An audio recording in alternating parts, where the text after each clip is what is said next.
uh, had its name for its lakes earlier.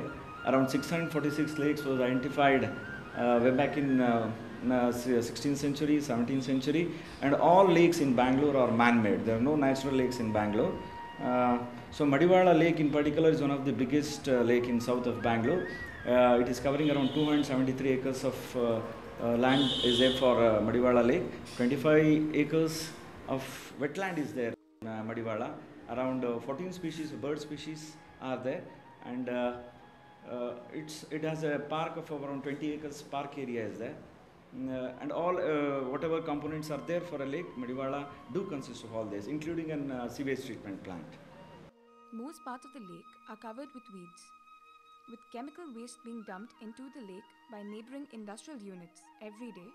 The water has turned acidic.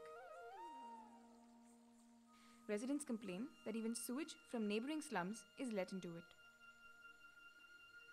In the last few years, the lake has been subjected to intense pollution, with the blockage of inflow channels, encroachments into the catchment area, and inflow of sewage water. All these had transformed the lake into a very large sewage pool. Madivala Lake, which was once a freshwater tank, was fully covered with thick-growth water hyacinth, thus preventing aeration and affecting the biodiversity of the rich flora and fauna found here. Presently, the lake is restored under the Indo-Norwegian Environment Program and is in good condition. Several local NGOs have come forward to help clean the lake. Members of groups such as RGM demonstrated simple tests to check water quality. Some residents living nearby had brought samples of drinking water from their homes, sourced from wells and bore wells. Common chemical contaminants include nitrates, caused by sewage mixing into water, and fluorides, caused by borewell in rocky zones. We have a sewage treatment plant of around 4 mld, that is 4 million liters of water per day when the domestic sewage is coming, and a sewage treatment plant is there by the BWSSB, and water which comes there has to get filtered there, and then it has to move to the lake. So for that facilitation, if the 4 mld is not enough to filter it in one day, we are having a diversion channel built around the lake, where the raw sewage comes into the lake, doesn't go directly into the lake, that has to be diverted through this diversion channel, which goes to the Agra Lake, and thereafter there is a series of lakes like this, and the water whatever is left into the lake has to pass through two filters. Birds at Madivala Lake. Madivala Lake is also home to a variety of bird species. The Range Forest Office has provided a man-made island which is found in the center of the lake, home to some of the most exotic migratory birds. The first ever sightings of flamingos in Bangalore were made at this lake. Several other migratory birds are also found here in plenty. The greatest advantage of Madivala is we are having pelicans. It comes from Siberia every year, and spotted pelicans are really the gift we are having for Bangalore, because 6 to 7 months, around 1,500 pelican birds do come here, breed every year. We have a small island for that. Probably we can dedicate those islands to these foreign species. And last year we had flamingos, one of the rarest sightings we have in Bangalore. Of around 20 years gap, we had a sighting of around 14 flamingo birds.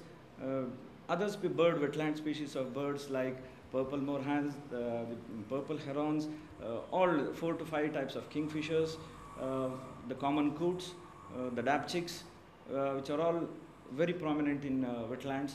Ducks appear in winter along with several migrants like the blue throat and the Siberian stone chat. The Range Forest Office has provided a man-made island which is found in the center of the lake, home to some of the most exotic migratory birds.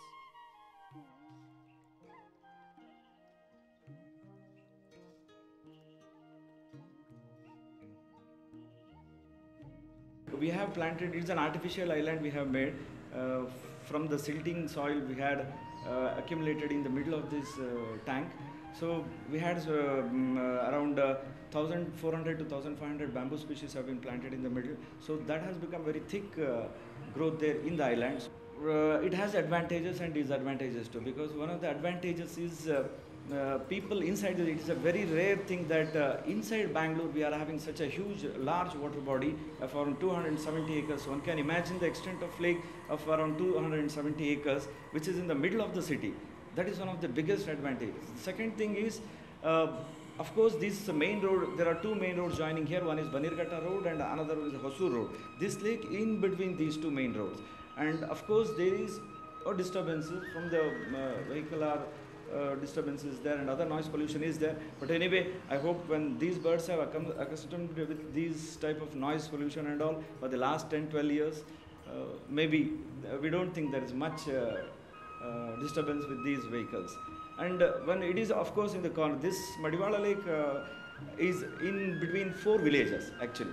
It is in Madivala is one survey number, Rupenagrahara, Kodi Chiknalli, and another thing. We have 4 survey numbers here. And of course, it's little bit interior when we compare to other lakes which are on the roadside mainly. Restoration work under the Indo-Norwegian Environmental Program is underway, which is working towards diversion and treatment of sewage to prevent contamination of underground aquifers in the area. The program also aims at better utilization of the Madivala Lake for educative and research purposes. The lake has also been fenced on all 4 sides, and 10 to 15 boats have been placed here for recreation. Safeguarding methods. The Forest Department's Madivala Lake and Tank Fund collects an entry fee at the park. With rupees 12 lakhs collected over a period of 6 years, this money now has been used to clean up the lake. The Forest Department is in talks with the BWSSB to look into the working of the sewage treatment plant. They're also in talks with the BBMP to improve the public toilet in the park. A jogging track along with a cycling track is being planned to be laid out all across the area of the lake in order to help the residents enjoy the beauty of the lake while they walk, jog or cycle. Around 1,000 to 1,500 saplings have been planned to be planted by the end of this year, and increased playing equipment for children in the park is something the Forest Department is looking into.